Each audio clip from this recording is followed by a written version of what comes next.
farm stand didn't survive all of those winds. It is flipped over and upside down. But I'm not mad because we needed to see that bottom corner is rotten.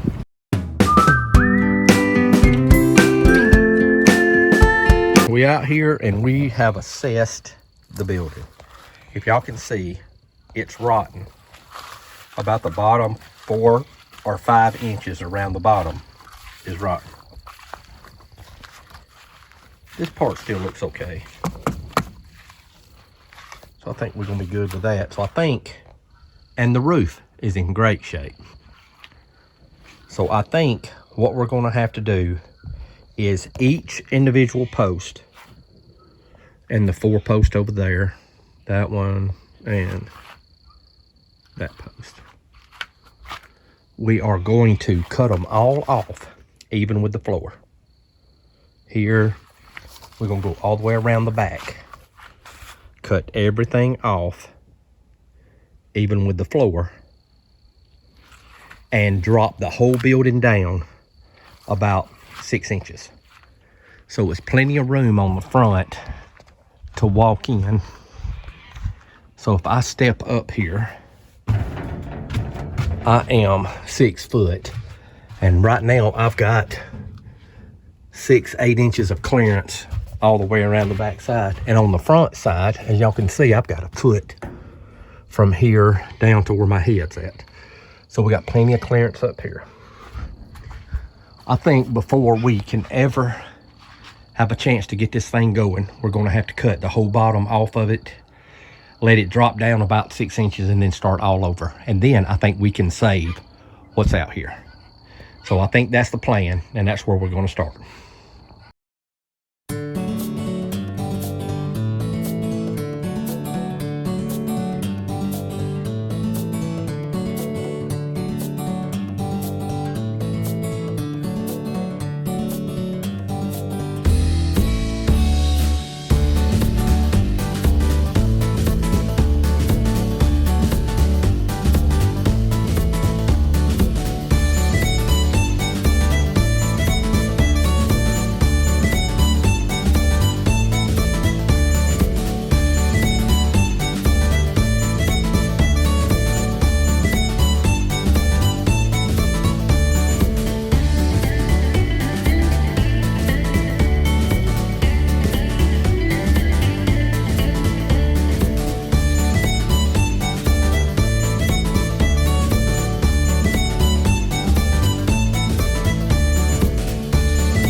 All right, we got it tied off that if it tries to fall, and this wind's killing me, but if it tries to fall, we can at least got something to try to catch it.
Look how big Yeti's got.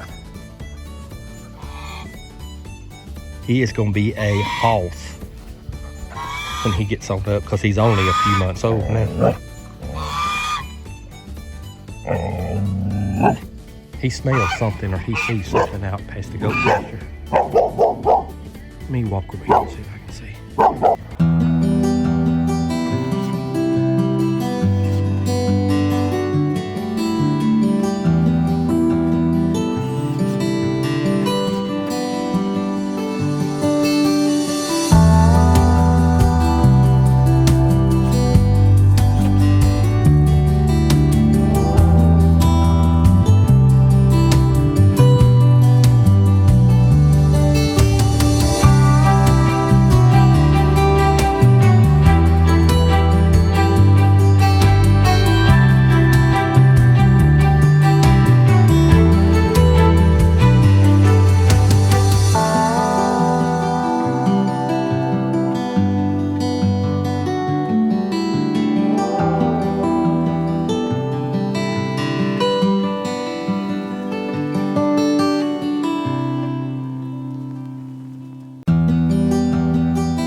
So if I set this on the bank at the fish camp or on the pier, then in 30 minutes, I have literally made a fishing rod holder for 4 fishing rods.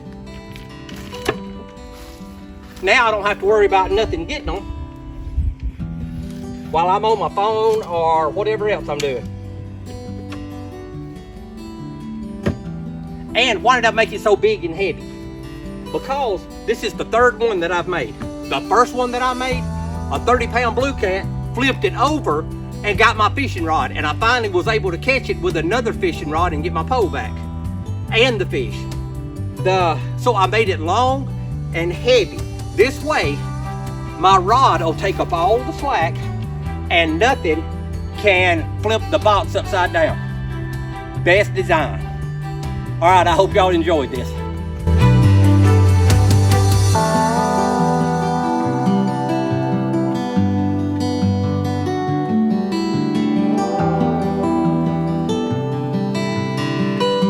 All right, so I just took the torch and I just put the char method on the fishing pole box that we're gonna leave at the fish camp. So the only thing that I like doing to it is putting a hinge down this edge right here so that door will raise up, and we'll be through with it. That thing turned out very nice. Good looking box to just leave outside at the fish camp.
right, what y'all think about that? So we took the torch, we burnt the outside of it, and then we put clear gloss Rust-Oleum on the outside to help waterproof the box. So we're gonna take it to the fish camp now, and we're gonna leave it out where we catfish out on the end of the peninsula, and the old box will be fun. All right, let's get on the project.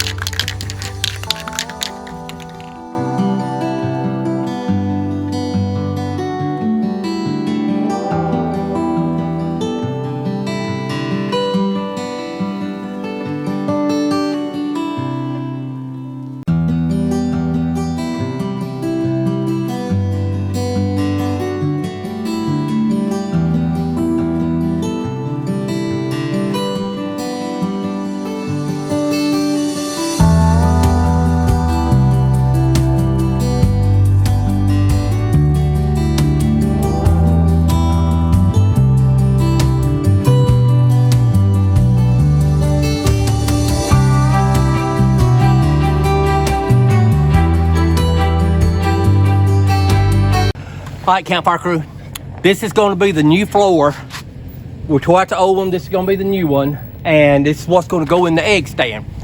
This is going to be time consuming, so I think we're going to end the video right here, and we'll start the video back. The next video, we're going to build the floor and insert it inside the egg stand. All right, as always, life's an adventure. Don't get caught sitting at home. You ought to be out here helping me build this treated floor to put up under that egg stand.